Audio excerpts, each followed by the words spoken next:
ومن كأبي حنيفة في علاه إمام للخليقة والخليفة.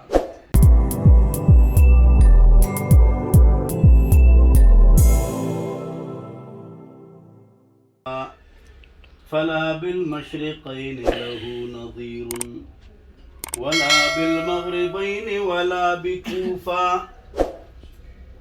فلعنة ربنا أعداد رمل على من رد قول أبي حنيفة بأحكام وآثار وفقه كآيات الزبور على الصحيفة.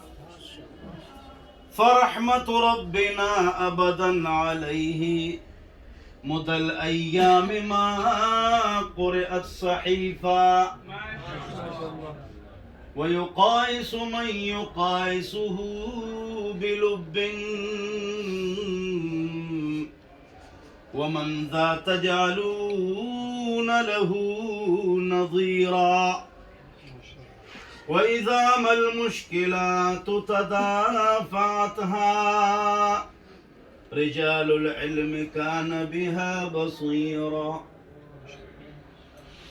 رأيت مشمرا سهر الليالي وصام نهاره لله خيفا. ومن كأبي حنيفة في علاه إمام للخليقة والخليفة بأحكام وآثار وفقه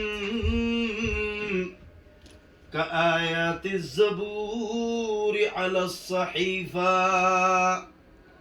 ومن كأبي حنيفة في علاه إمام للخليقة والخليفة. رأيت مشمرا سهر الليالي وصام نهاره لله خيفا. ما شاء الله.